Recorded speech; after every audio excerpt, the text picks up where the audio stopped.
Capítulo 2. Carta encíclica Dilexit Nos del Papa Francisco. Gestos y palabras de amor. El corazón de Cristo, que simboliza su centro personal, desde donde brota su amor por nosotros, es el núcleo viviente del primer anuncio. Allí está el origen de nuestra fe, el manantial que mantiene vivas las convicciones cristianas. Gestos que reflejan el corazón. Como nos ama Cristo, es algo que Él no quiso explicarnos demasiado. Lo mostró en sus gestos. Viéndolo actuar, podemos descubrir cómo nos trata cada uno de nosotros, aunque nos cueste percibirlo. Vayamos entonces a mirar allí donde nuestra fe puede llegar a reconocerlo, en el Evangelio. Dice el Evangelio que Jesús vino a los suyos. Los suyos somos nosotros, porque Él no nos trata como algo extraño, nos considera algo propio, algo que Él guarda con cuidado, con cariño. Nos trata como suyos. No significa que seamos sus esclavos, y Él mismo lo niega. Ya no los llamo servidores. Lo que Él propone es la pertenencia mutua de los amigos. Vino, saltó todas las distancias, se nos volvió cercano como las cosas más simples y cotidianas de la existencia. De hecho, Él tiene otro nombre, que es Emmanuel, y significa Dios con nosotros, Dios junto a nuestra vida, viviendo entre nosotros. El Hijo de Dios se encarnó y se anonadó a sí mismo, tomando la condición de esclavo. Esto se manifiesta cuando lo vemos actuar. Está siempre en búsqueda, cercano, constantemente abierto al encuentro. Lo contemplamos cuando se detiene a conversar con la samaritana junto al pozo donde ella iba a buscar agua. Vemos cómo, en medio de la noche oscura, se reúne con Nicodemo, que tenía temor de dejarse ver cerca de Jesús. Lo admiramos cuando, sin pudor, se deja lavar los pies por una prostituta. Cuando a la mujer adúltera le dice a los ojos, no te condeno. O cuando enfrenta la indiferencia de sus discípulos y al ciego del camino le dice con cariño, ¿qué quieres que haga por ti? Cristo muestra que Dios es proximidad, compasión y ternura. Si Él curaba a alguien, prefería acercarse. Jesús extendió la mano y lo tocó. Le tocó la mano, le tocó los ojos y hasta se detenía a curar a los enfermos con su propia saliva. Como una madre para que no lo sintieran ajeno a sus vidas. Porque el Señor sabe la bella ciencia de las caricias. La ternura de Dios no nos ama de palabra. Él se aproxima y estándonos cerca, nos da su amor con toda la ternura posible. Dado que nos cuesta confiar, porque nos lastimaron tantas falsedades, agresiones y desilusiones, Él nos susurra al oído.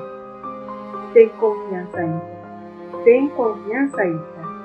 Se trata de superar el miedo y darnos cuenta de que con Él no tenemos nada que perder.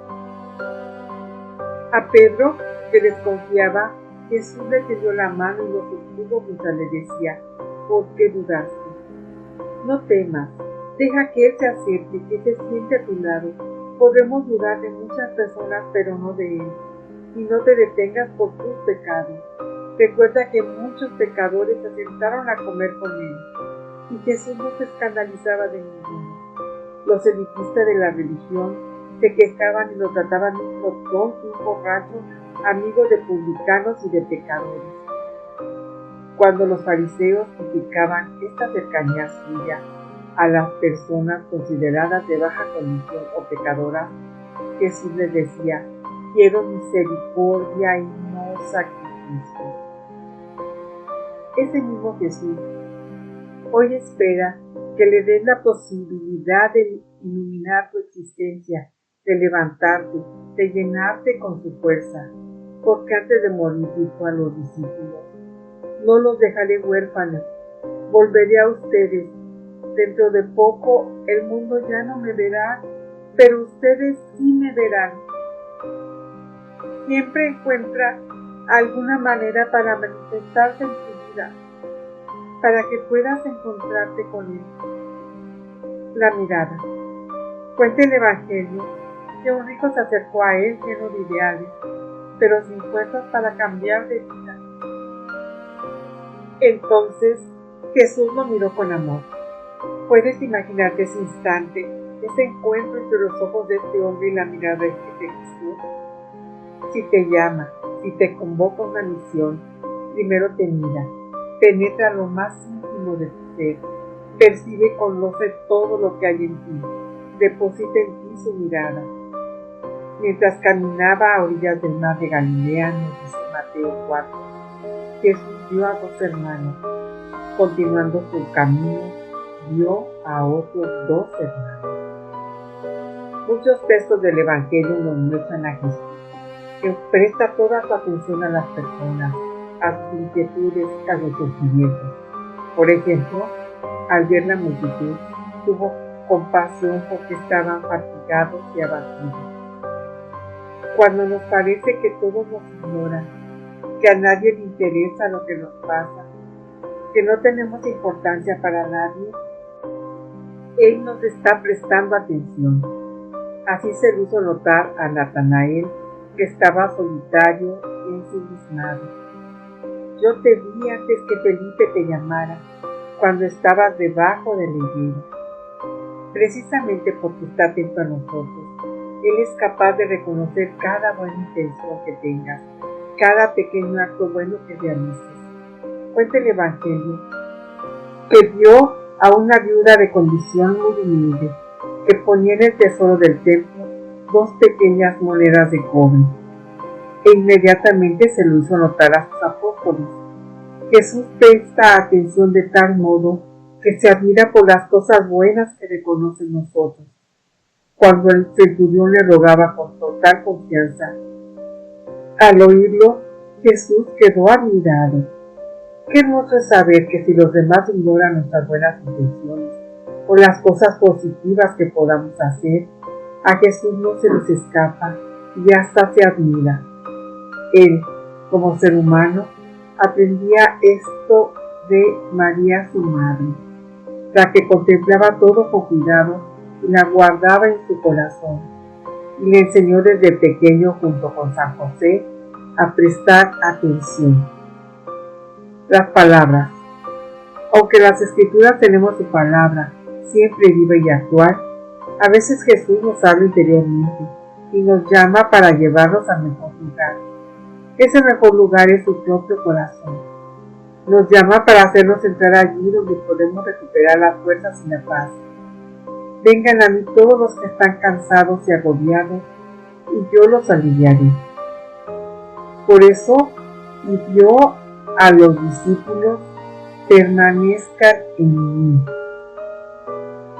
Las palabras de Jesús indicaban que su santidad no eliminaba los sentimientos. En algunas ocasiones mostraban un amor apasionado que sufre por nosotros, se mueve y se lamenta y llega hasta las lágrimas. Es evidente que no lo dejaban indiferente las preocupaciones y angustias comunes de las personas, como el cansancio o el hambre. Me da pena esta multitud. No tienen qué comer. Van a desfallecer en el camino y algunos han venido de lejos. El Evangelio no oculta los sentimientos de Jesús hacia Jerusalén, la ciudad amada. Cuando estuvo cerca y vio la ciudad, se puso a llorar por ella y expresó su mayor anhelo. Si tú también hubieras comprendido en este día el mensaje de paz. Los evangelistas, si bien a veces lo muestran poderoso o glorioso, no dejan de manifestar sus sentimientos ante la muerte y el dolor de los amigos. Antes de contar que frente a la tumba de Lázaro Jesús lloró, el Evangelio se detiene a decir que Jesús quería mucho a Marta y a su hermana y a Lázaro, y queriendo llorar a María y a los que la acompañaban, se conmovió interiormente y se turbó. La relación no deja dudas de que se trataba de un llanto sincero que brotaba de una perturbación interior. Finalmente, tampoco se quiso disimular la angustia de Jesús ante la propia muerte violenta en manos de los que él tanto amaba. Comenzó a sentir temor y angustiarse, hasta decir: mi alma siente una tristeza de muerte. Esta conmoción interna se expresa con toda su fuerza en el grito del crucificado: Dios mío, ¿por qué me has abandonado? Todo lo dicho, si se mira superficialmente, puede parecer mero romanticismo religioso. Sin embargo, es lo más serio y lo más decisivo. Encuentra su máxima expresión en Cristo clavado en una cruz. Esta es la palabra de amor más elocuente. Esto no es cáscara, no es puro sentimiento, no es diversión espiritual, es amor.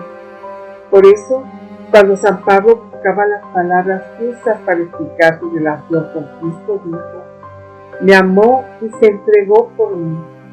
Esa era su mayor convicción, saberse amado. La entrega de Cristo en la cruz lo subyugaba, pero solo tenía sentido porque había algo más grande todavía que su entrega: me amó.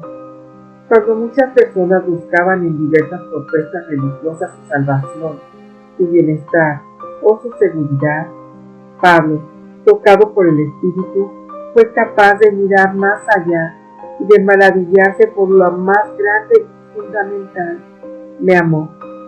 Después de contemplar a Cristo, viendo lo que sus gestos y palabras nos dejan ver de su corazón, recordemos ahora cómo reflexiona la Iglesia sobre el misterio santo del corazón del Señor. Capítulo 3. Este es el corazón que tanto amó. La devoción al corazón de Cristo no es el culto a un órgano separado de la persona de Jesús. Lo que contemplamos y adoramos es a Jesucristo entero, el Hijo de Dios hecho hombre, representado en una imagen suya donde está destacado su corazón.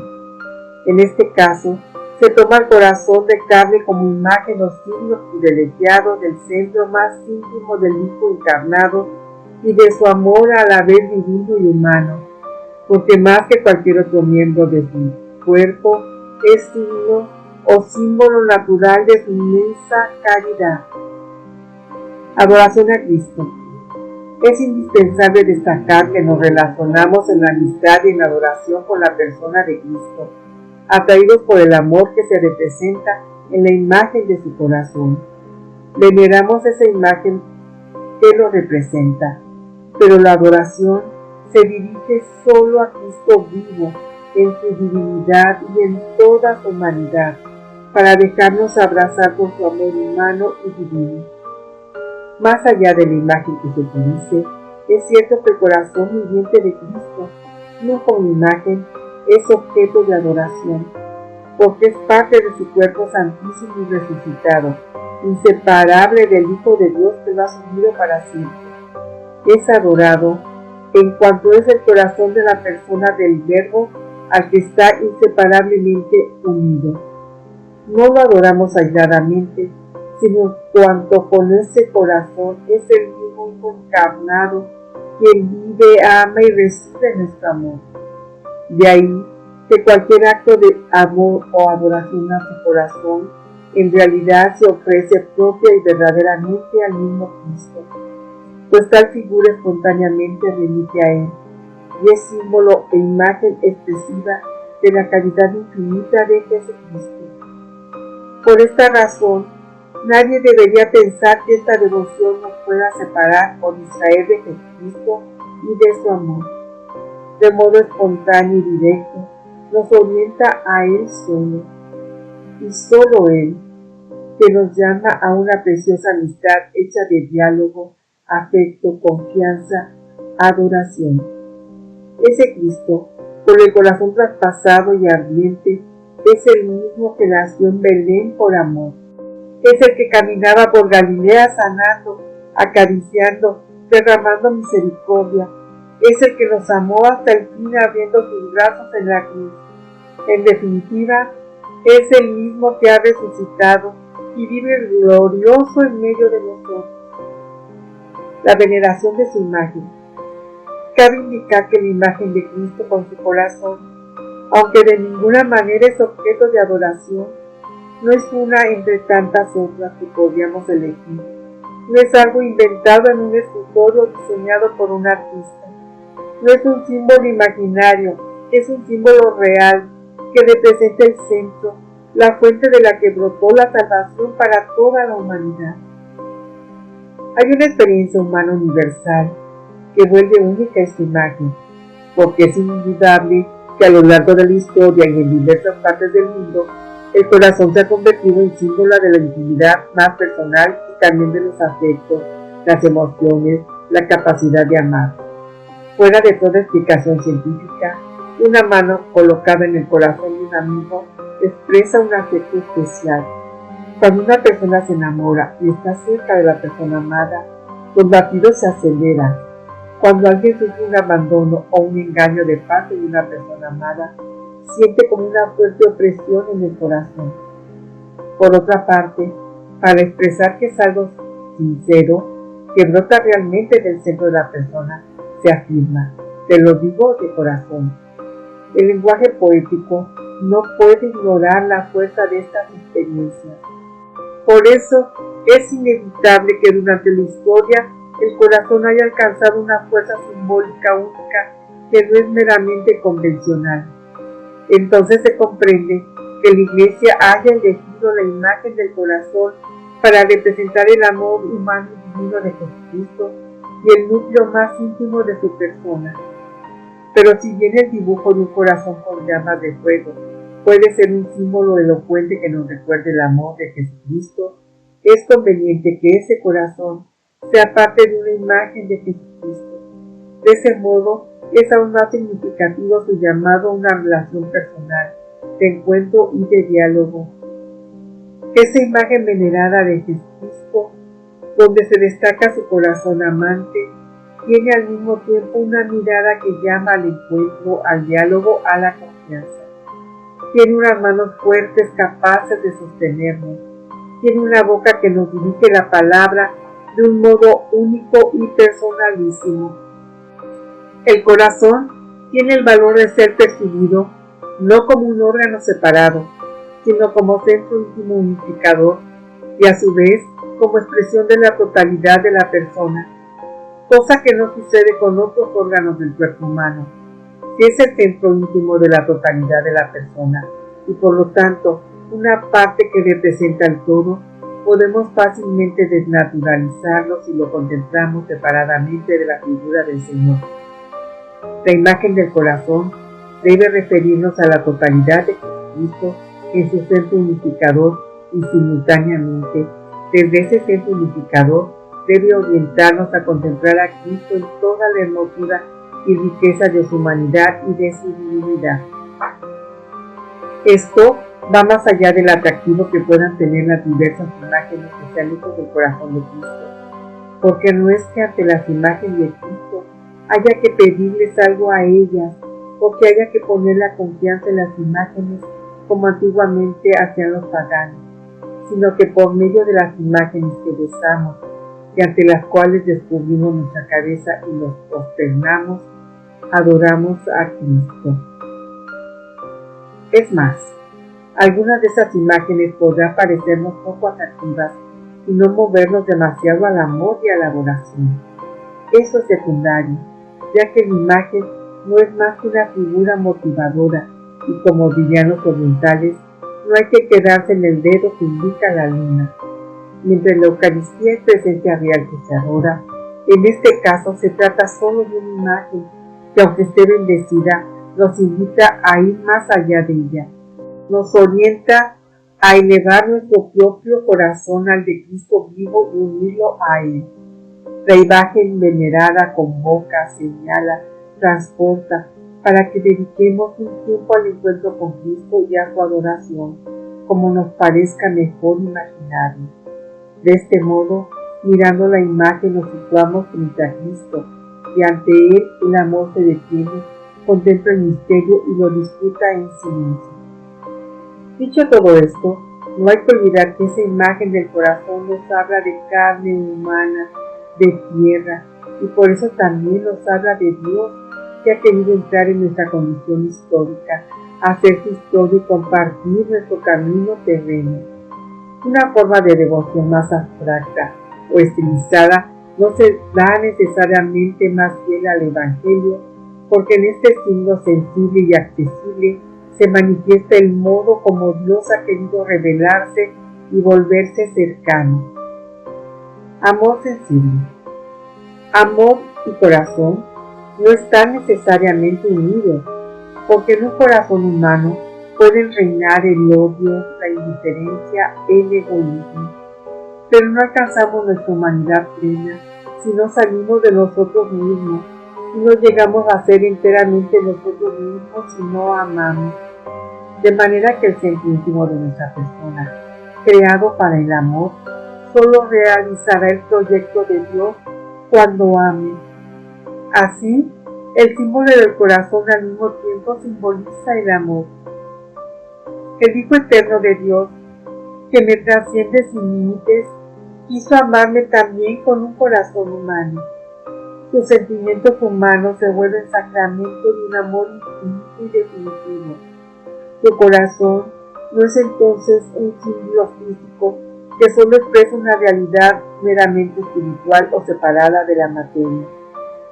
La mirada dirigida al corazón del Señor contempla una realidad física, su carne humana que hace posible que Cristo tenga emociones y sentimientos bien humanos como nosotros, aunque plenamente transformados por su amor divino. La devoción debe llegar al amor infinito de la persona del Hijo de Dios, pero necesitamos expresar que es inseparable de su amor humano, y para ello nos ayuda la imagen de su corazón de carne. Si todavía hoy el corazón se percibe en el sentir popular como el centro afectivo de cada ser humano, es lo que mejor puede significar el amor divino de Cristo, unido para siempre y de modo inseparable a su amor íntegramente humano. Ya Pío XII recordaba que la palabra de Dios, al describir el amor del corazón mismo de Jesús, comprende no solo la caridad divina, sino también los sentimientos de un afecto humano. No hay duda de que el corazón de Cristo, unido hipostáticamente a la persona divina del Verbo, palpitó de amor y de todo otro afecto sensible.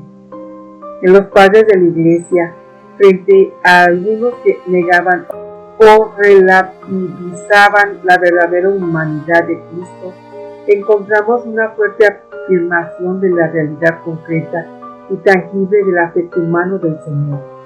Así, San Basilio destacaba que la encarnación del Señor no era algo fantasioso, sino que el Señor poseyó los afectos naturales. San Juan Crisóstomo proponía un ejemplo. Si no hubiera poseído nuestra naturaleza, no hubiera experimentado una y más veces la tristeza. San Ambrosio afirmaba, ya que tomó el alma, tomó las pasiones del alma. Y San Agustín presentaba los afectos humanos como una realidad que una vez asumida por Cristo ya no es ajena a la vida de la gracia. Nuestro Señor Jesucristo tomó estos afectos de la humana flaqueza, lo mismo que la carne de la debilidad humana y la muerte de la carne humana, no por imposición de la necesidad, sino por consideración voluntaria, de suerte que si a alguno de ellos le aconteciere contristarse y dolerse de las tentaciones humanas, por esto no se juzgase ajeno a su gracia. Finalmente, San Juan Damasceno consideraba que esta experiencia afectiva real de Cristo en su humanidad es muestra de que asumió íntegra y no parcialmente nuestra naturaleza para redimirla y transformarla entera. Cristo, pues, asumió todos los elementos que componen la naturaleza humana a fin de que todos ellos fueran santificados. Vale la pena recoger aquí la reflexión de un teólogo quien reconoce que por el influjo del pensamiento griego, la teología durante mucho tiempo relegó el cuerpo y los sentimientos al mundo de lo prehumano, infrahumano o tentador de lo verdaderamente humano. Pero lo que no resolvió la teología en teoría, lo resolvió la espiritualidad en la práctica. Ella y la religiosidad popular han mantenido viva la relación con los aspectos somáticos, psicológicos e históricos de Jesús. Los Via Crucis, la devoción a sus llagas, la espiritualidad de la preciosa sangre, la devoción al corazón de Jesús, las prácticas eucarísticas, todo ello ha suplido los vacíos de la teología alimentando la imaginación y el corazón, el amor y la ternura para con Cristo, la esperanza y la memoria, el deseo y la nostalgia, la razón y la lógica nos dieron por otros caminos. Triple amor. Tampoco nos quedamos solo en sus sentimientos humanos, por más bellos y conmovedores que sean, porque contemplando el corazón de Cristo, reconocemos cómo en sus sentimientos nobles y sanos, en su ternura, en el temblor de su cariño humano, se manifiesta toda la verdad de su amor divino e infinito. Así lo expresaba Benedicto XVI. Desde el horizonte infinito de su amor, Dios quiso entrar en los límites de la historia y de la condición humana. Tomó un cuerpo y un corazón, de modo que pudiéramos contemplar y encontrar lo infinito en lo finito, el misterio invisible e inefable en el corazón humano de Jesús el Nazareno. En realidad, hay un triple amor que se contiene y nos deslumbra en la imagen del corazón del Señor. Ante todo, el amor divino infinito que encontramos en Cristo. Pero además, pensamos en la dimensión espiritual de la humanidad del Señor. Desde ese punto de vista, el corazón es símbolo de la ardientísima caridad que, infundada en su alma, constituye la preciosa dote de su voluntad humana. Finalmente, es símbolo de su amor sensible. Estos tres amores no son capacidades separadas que funcionan de un modo paralelo o sin conexiones, sino que actúan y se expresan juntos en un constante flujo de la vida, a la luz de la fe por la cual creemos que la persona de Cristo están unidas a la naturaleza humana y a la naturaleza divina. Nuestra mente se torna idónea para conseguir los estrechísimos vínculos que existen entre el amor sensible del corazón físico de Jesús y su doble amor espiritual, el humano y el divino. Por eso, entrando en el corazón de Cristo, nos sentimos amados por un corazón humano, lleno de afectos y sentimientos como los nuestros. Su voluntad humana quiere libremente amarnos y ese querer espiritual está plenamente iluminado por la gracia y la caridad. Llegando a lo más íntimo de ese corazón, nos inunda la gloria inconmensurable de su amor infinito como hijo eterno que ya no podemos separar de su amor humano. Precisamente en su amor humano, y no apartándonos de él, encontramos su amor divino, encontramos lo infinito y lo finito.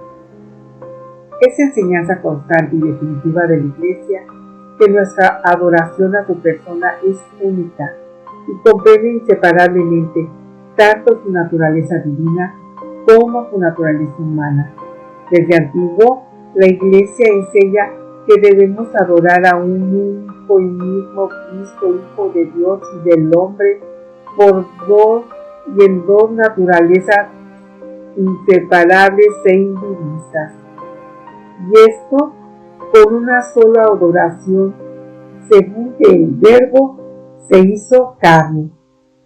De ninguna manera Cristo es adorado en dos naturalezas de donde se introducen dos adoraciones, sino que se adora con una sola adoración al Dios Verbo encarnado con su propia carne.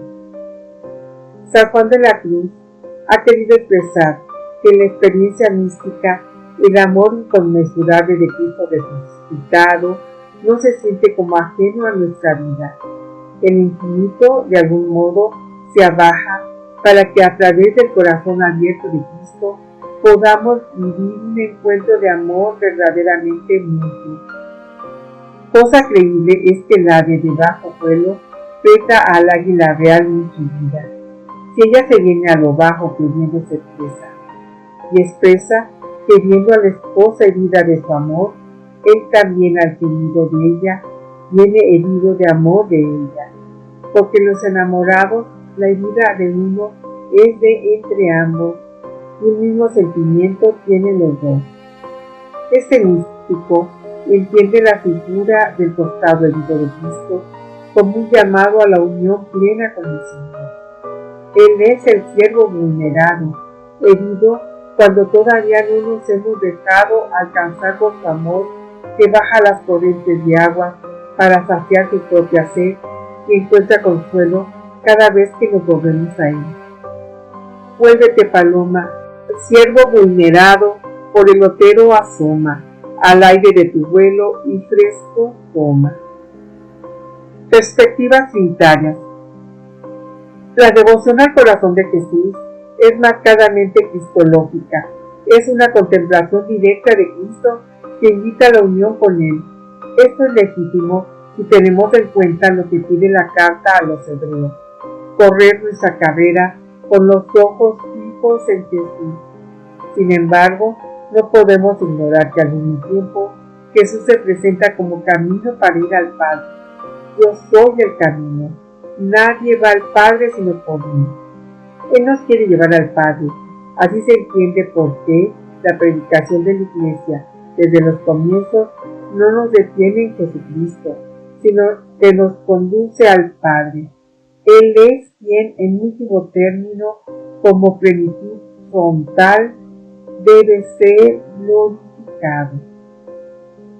Detengámonos, por ejemplo, en la carta a los Efesios, donde se puede advertir con fuerza y claridad que nuestra adoración se orienta al Padre. Doblo mis rodillas ante el Padre. Hay un solo Dios y Padre de todos, que está sobre todos, lo penetra todo y está en todos.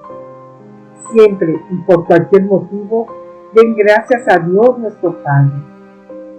El Padre es aquel a quien nosotros estamos destinados. Por eso decía San Juan Pablo II que toda la vida cristiana es como una gran peregrinación hacia la casa del Padre. Es lo que experimentó San Ignacio de Antioquía de camino al martirio. Siento en mi interior la voz de un agua viva que me habla y me dice: ven al Padre. Es ante todo el Padre de Jesucristo. Bendito sea Dios, el Padre de nuestro Señor Jesucristo, nos dice Efesios. Es el Dios de nuestro Señor Jesucristo, el Padre de la gloria. Cuando el Hijo se hizo hombre, todos los deseos y aspiraciones de su corazón humano se orientaban hacia el Padre. Si vemos cómo Cristo se refería al Padre, podemos advertir esta fascinación de su corazón humano, esta perfecta y constante orientación al Padre. Su historia en esta tierra fue un caminar sintiendo en su corazón humano un llamado incesante de ir al Padre. Sabemos que la palabra aramea que él usaba para dirigirse al Padre era Abba, que significa papito. En su época, algunos se molestaban por esta familiaridad. Es la expresión que usó Jesús para comunicarse con el Padre cuando aparecía la angustia de la muerte. Abba, Padre, todo te es posible, aleja de mí este cáliz, pero no se haga mi voluntad sino la tuya. Siempre te reconoció amado por el Padre. Ya me amabas antes de la creación del mundo. Y Jesús, en su corazón humano, se extasiaba escuchando que el Padre le decía: tú eres mi hijo muy querido, en ti tengo puesta toda mi predilección. El cuarto evangelio dice que el Hijo eterno del Padre estuvo siempre en el seno del Padre. San Ireneo afirma que el Hijo de Dios existió siempre frente al Padre, y Orígenes sostiene que el Hijo persevera en la incesante contemplación del abismo paterno. Por eso, cuando el Hijo se hizo hombre, pasaba noches enteras comunicándose con el Padre amado en la cima del monte. Él decía: debo ocuparme de los asuntos de mi Padre. Miremos sus alabanzas. Jesús se estremeció de gozo, movido por el Espíritu Santo, y dijo: te alabo, Padre, Señor del cielo y de la tierra. Y sus últimas palabras llenas de confianza fueron: Padre, en tus manos encomiendo mi espíritu. Volvamos los ojos ahora al Espíritu Santo, que colma el corazón de Cristo y arde en él.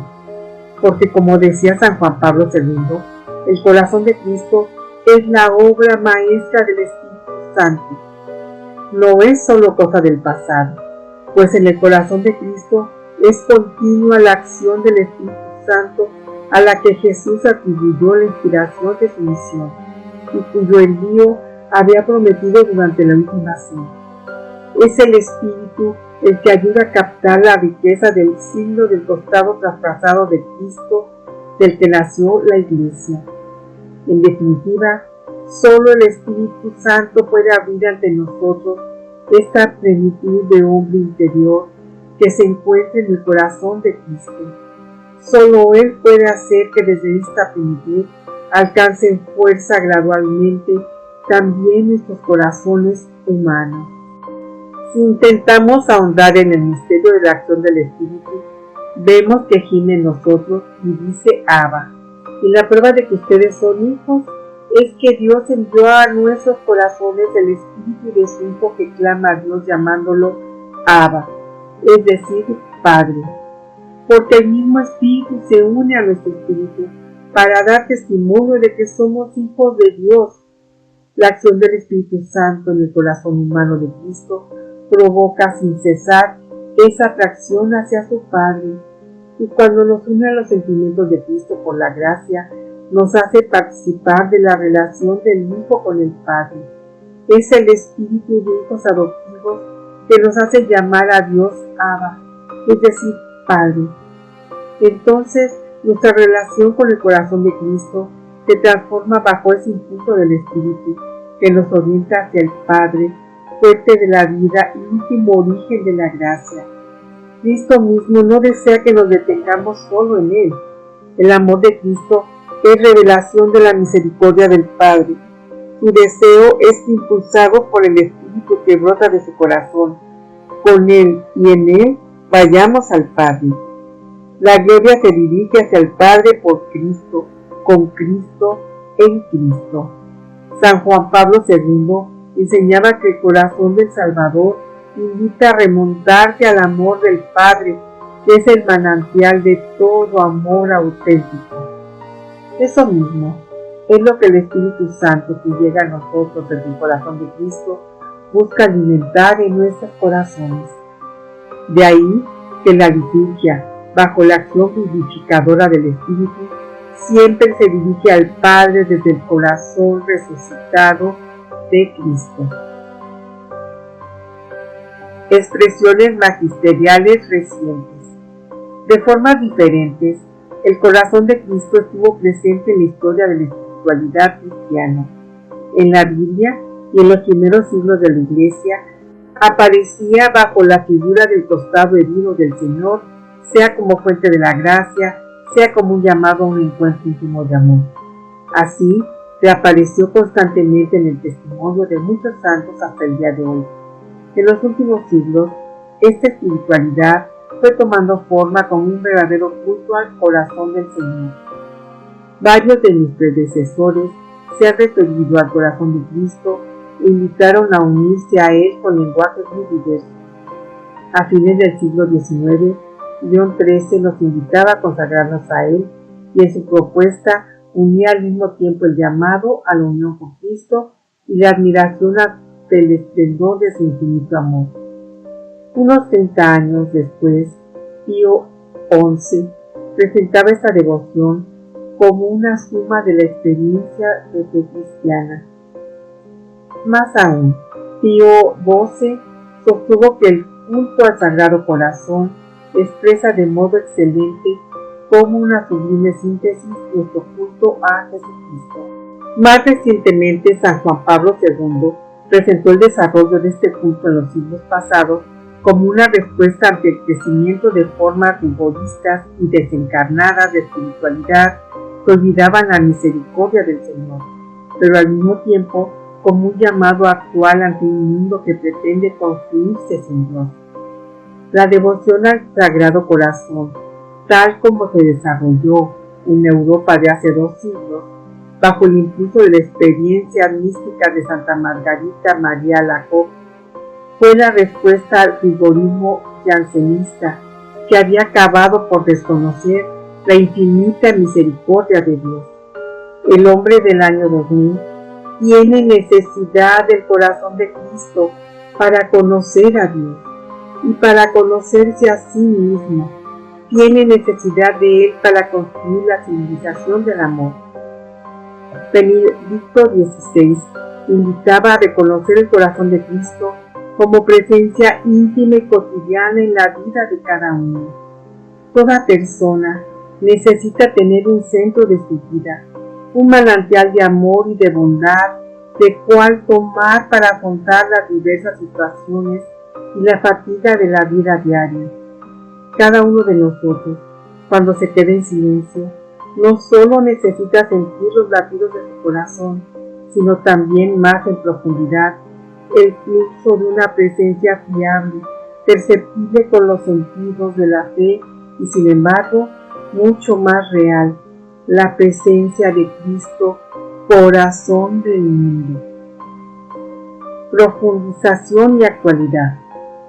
La imagen expresiva y simbólica del corazón de Cristo no es el único recurso que nos da el Espíritu Santo para encontrar el amor de Cristo, y siempre necesitará de ser enriquecida, iluminada, renovada gracias a la meditación, la lectura del Evangelio y la maduración espiritual. Ya decía Pío XII que la Iglesia no pretende que en el corazón de Jesús se vaya a ver y adorar la que llaman imagen formal, es decir, la representación perfecta y absoluta de su amor divino, pues no es posible representar adecuadamente con ninguna imagen creada la íntima esencia de este amor. Nuestra devoción al corazón de Cristo es algo esencial a la propia vida cristiana en la medida en que significa nuestra apertura llena de fe y de adoración ante el misterio del amor divino y humano del Señor, hasta el punto que podemos sostener una vez más que el Sagrado Corazón es una síntesis del Evangelio. Hay que recordar que las visiones o manifestaciones místicas narradas por algunos santos que propusieron con pasión la devoción al Sagrado Corazón no son algo que los creyentes estén obligados a creer como si fuera la palabra de Dios. Son bellos estímulos que pueden motivar y hacer mucho bien, aunque nadie debe sentirse forzado a seguirlos si no constata que le ayudan en su camino espiritual. No obstante, es importante tener presente, como afirmaba Pío XII, que no puede decirse que este culto deba su origen a revelaciones privadas. La propuesta de la comunión eucarística, los primeros viernes de cada mes, por ejemplo, era un fuerte mensaje en un momento en que mucha gente dejaba de comulgar porque no confiaba en el perdón divino, en su misericordia, y consideraba la comunión como una especie de premio para los perfectos.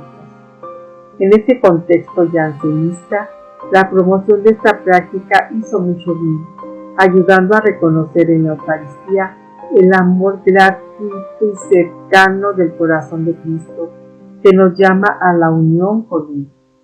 Podemos afirmar que hoy también haría mucho bien por otra razón, porque en medio de la vorágine del mundo actual y de nuestra obsesión por el tiempo libre, el consumo y la distracción, los teléfonos y las redes sociales, olvidamos alimentar nuestra vida con la fuerza de la Eucaristía. Del mismo modo, nadie debe sentirse obligado a realizar una hora de adoración los días jueves, pero ¿cómo no recomendarla?